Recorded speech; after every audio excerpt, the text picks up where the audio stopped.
Bonsoir à tous et à toutes les merengues, on se retrouve pour commenter la deuxième mi-temps de cette victoire du Real Madrid hier face à la Real Sociedad. On se retrouve ici, alors j'ai un petit peu avancé, voilà, Fran Garcia sur l'aile gauche, une belle montée, une belle deuxième mi-temps, une très belle deuxième mi-temps de la part de Fran Garcia.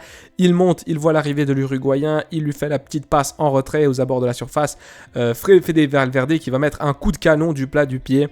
Le ballon va encore toucher le poteau et réussir à rentrer. Alors c'est le moment parfait pour le Real Madrid car ils arrivent à égaliser en venant à la première minute de la deuxième partie de cette rencontre et donc du coup le moral est au plus haut.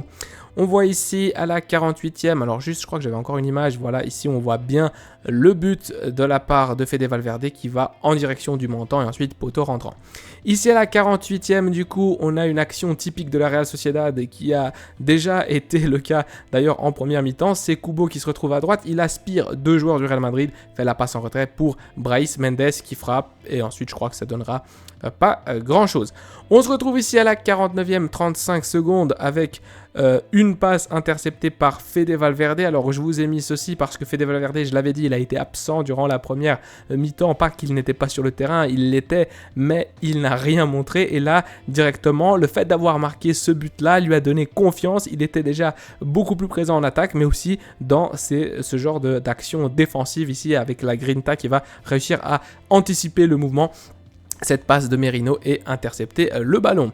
On continue ici à la 51e pour vous montrer un tout petit peu l'alignement défensif beaucoup plus rigide du Real Madrid sans ballon. Alors ici on voit très bien le 4-4-2. Ça c'était encore avant les changements parce qu'il y aura une espèce de changement de dispositif.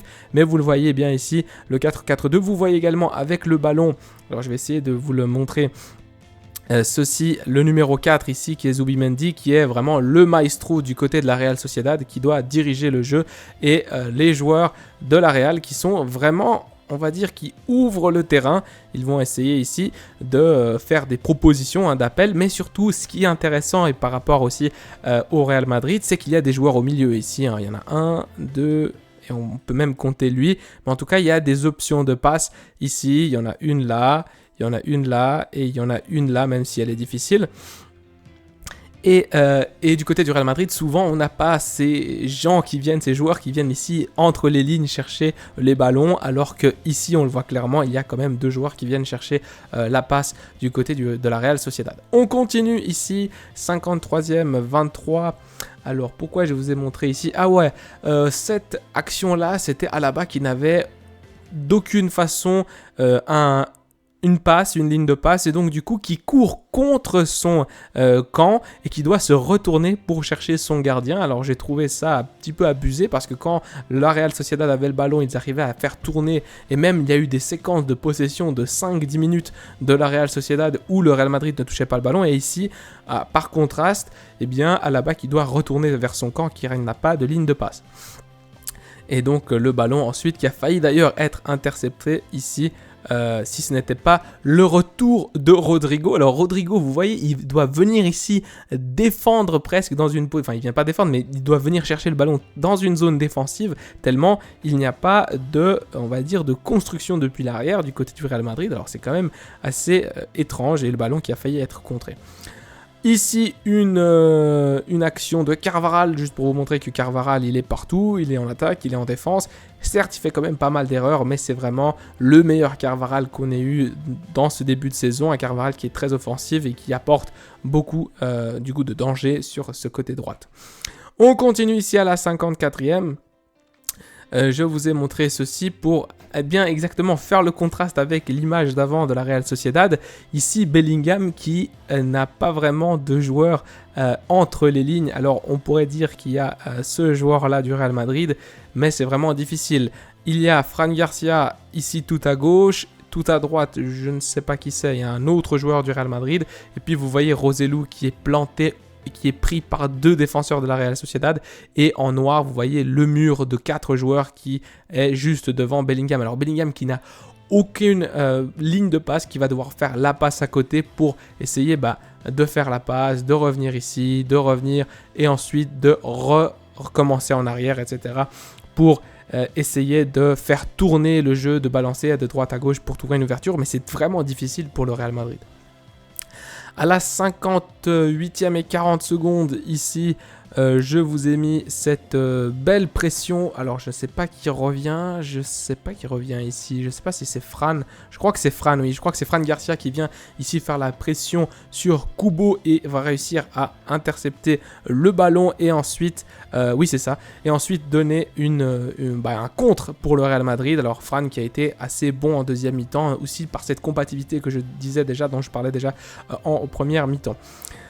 Ici à la 59e, de nouveau, une image qui fait un petit peu mal à décrire parce que Roselu est complètement seul ici. Il a personne. Alors, il est pris par toute la ligne défensive de la Real Sociedad.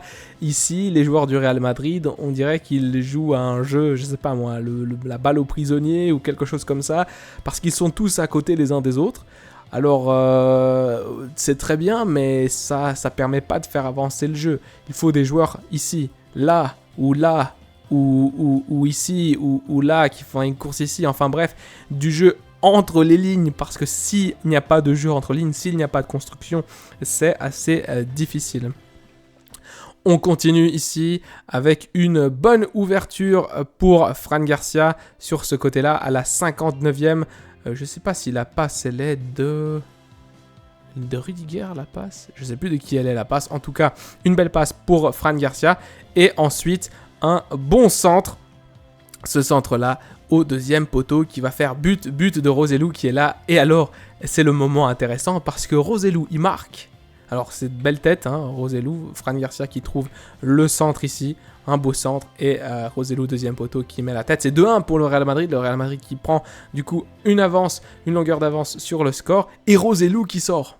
Alors on est à la 61e. Roselu qui sort et Carlo Ancelotti, là, j'ai vraiment du mal. Il te reste 30 minutes. Tu ne savais pas, parce qu'à ce moment-là, il ne savait pas, Carlo Ancelotti, que Roselu allait marquer. Et il prévoit déjà d'enlever le numéro 9. Alors d'accord, il n'était pas flamboyant durant cette rencontre, mais quand même, quand tu enlèves ton principal atout offensif, ton avant-centre, c'est quand même bizarre. Alors, est-ce que Carlo Ancelotti voulait jouer le nul? Quelle était son idée? J'ai pas vraiment compris. Roselu qui sort pour l'entrée de Camavinga du coup, et puis il y a également la sortie de Tchouaméni pour Modric, et du coup au niveau tactique on va changer un tout petit peu avec Kroos qui va jouer à la place de Tchouaméni dans un poste un peu plus reculé, Camavinga sur la gauche, Valverde, plus d'espace pour Modric, et je dirais ici Jude Rodrigo. Je pense que je me suis un petit peu trompé, c'est plutôt Jude dans le côté gauche et Rodrigo ici dans le côté droit. Enfin, ils s'interchangeaient également, la même chose pour Modric et Valverde, ils s'échangeaient pas mal de fois la position ici entre les deux hommes.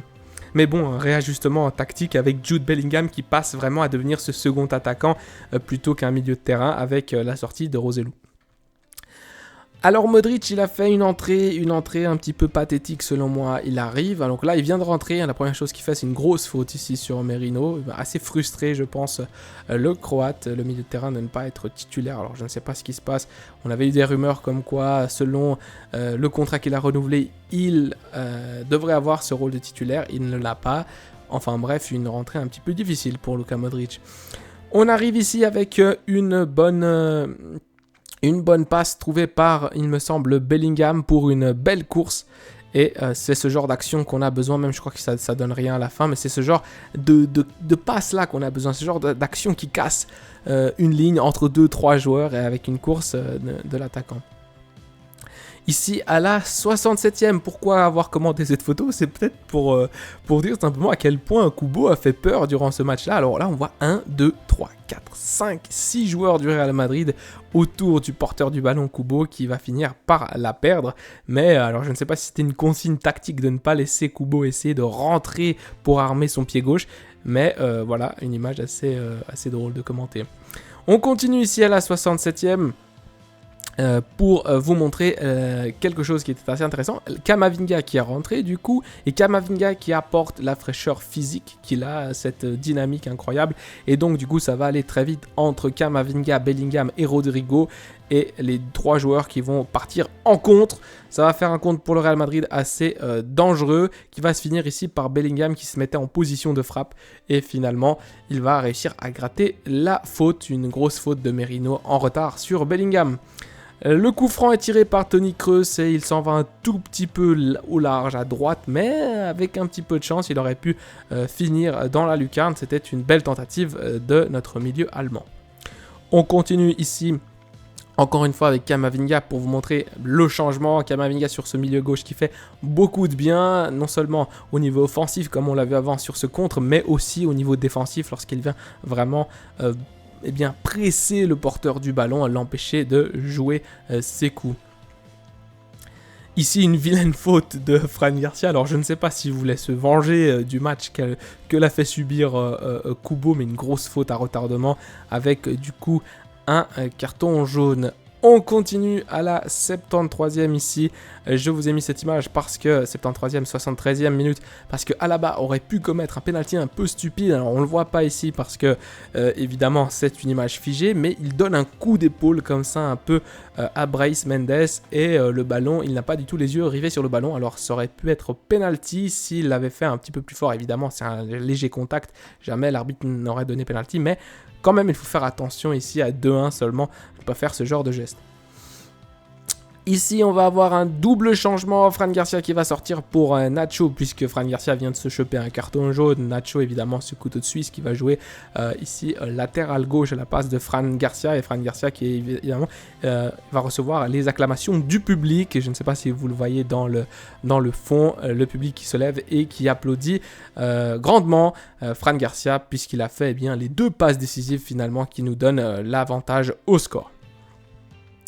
Ici, une action, on est à la 76e, 76e minute avec une belle combinaison entre plusieurs attaquants du Real Madrid qui vont finir ici par Bellingham qui va recevoir le ballon. Alors, notez que Nacho était franchement libre et il avait beaucoup d'espace, mais finalement, je crois que le ballon va réussir. Je crois que c'est Modric, Modric pour Rodrigo peut-être et ensuite Rodrigo pour Bellingham. Et le ballon qui va ensuite finir, je crois, une occasion loupée. Mais tout simplement pour montrer qu'il y avait de l'espace pour Nacho et qu'on a préféré la donner à Bellingham. Ici, à la 79e, 79e minute, on va voir un petit réajustement tactique du Real Madrid lorsqu'il n'a pas le ballon. Alors c'est différent évidemment une équipe lorsqu'elle est en phase offensive et qu'elle porte le ballon vers l'avant et lorsqu'elle est en position plutôt défensive ici avec une espèce de 4-4-1-1. On va le voir plutôt là avec du coup Nacho qui est venu remplacer du coup sur ce côté gauche Fran Garcia et puis Kroos et Camavinga dans une position un peu plus défensive, Fede Valverde à droite, Jude Bellingham qui joue milieu gauche et Modric qui est dans un rôle un petit peu milieu offensif créateur, même si je trouve qu'il n'a pas vraiment à apporter, et puis Rodrigo plus électron libre devant. C'est dans cette configuration du coup que vous voyez le jeu ici, et c'est peut-être aussi pour donner un petit peu de répit à Modric qui ne doit pas forcément tout le temps courir. On continue ici, on est à 10 minutes de la fin, une occasion qui aurait pu coûter grandement au Real Madrid. Brais Mendes qui voit, je crois que c'est Berenchea sur le côté gauche là-bas au fond qui fait un très bon appel et Carvajal qui est complètement battu. Alors Carvajal qui est là, qui est complètement battu et heureusement pour nous, Kepa va réussir à s'anticiper. Ici à la 84e, ça va être un moment assez marrant, il y a le ballon qui est là. Alors, je vais enlever ce truc en bleu. Il y a le ballon qui est ici en bas et l'arbitre de touche qui va remettre le ballon à Kepa. Et évidemment, il y aura des sifflets parce que c'est quand même bizarre qu'un arbitre de touche revienne donner le ballon au lieu que ce soit le ramasseur de balles. Ici, une dernière action, je ne sais pas qui c'est, je crois que c'est Kroos qui s'était anticipé et qui s'était mis dans une bonne position sur l'aile gauche, qui va donc faire une belle passe et le ballon qui passe à côté. Je ne sais pas qui tire d'ailleurs, je ne sais pas si c'est Fede Valverde qui tire, je crois que c'est Fede Valverde qui tire. En tout cas, le ballon qui passe juste à côté et qui est même dévié, je crois, en corner. Enfin, on est à la 87e minute, Valverde qui va sortir pour l'entrée de Lucas Vázquez et également la sortie de Rodrigo pour Brahim. Alors encore une fois, vous voyez ce genre de choses, moi je ne les comprends pas. Pourquoi Brahim va jouer 3 minutes allez, 5 minutes, 6 minutes avec le temps additionnel. Je trouve ça quand même assez aberrant, surtout que Brahim, c'est un joueur qui va nous apporter des choses et on va le voir avec la seule action dangereuse qu'il va apporter, mais une action qui aurait pu donner but en quelques minutes seulement. On va la commenter ici, c'est une récupération de Camavinga, il me semble. Il va faire une énorme passe dans la course de l'attaquant et Brahim Diaz qui va intelligemment prendre en 1 contre 1 sans défenseur et attendre l'arrivée ici, vous le voyez, de Bellingham. Ensuite, il adresse un bon centre et Bellingham qui va mettre une tête. Alors, on va commencer par cette photo du coup. Bellingham qui, sur le centre de Brahim, met une tête et il faut un excellent arrêt réflexe du portier de la Real Sociedad pour ne pas que le Real Madrid passe à 3 buts à 1. Donc, on en reste à 2 à 1, mais c'était voilà, une très très belle course de Brahim Diaz et également la très belle vista de la part de Camavinga ici. Dommage pour nous, mais on en reste à 2 à 1. Fin du match, Fran Garcia, évidemment MVP avec ses 2 passes décisives et je pense qu'on va s'arrêter là pour cette vidéo. Alors c'était un Real Madrid, on va dire, en demi-teinte, effectivement, un Real Madrid qui n'a pas été non plus flamboyant, mais c'est un Real Madrid qui remporte les 3 points et c'est un Real Madrid qui est finalement leader avec 5 matchs, 5 victoires, 15 points. On verra bien si on va réussir à tenir ce rythme-là parce que franchement, vous l'avez vu au niveau de la défense, il y a eu des problèmes et surtout au niveau de la construction, au niveau de ces possibilités entre les lignes, eh bien on n'a pas beaucoup de football et ça commence à me faire un petit peu peur. Je vous laisse, je vous dis à la Madrid nada más, prenez soin de vous, des vôtres et de votre famille. Allez, ciao.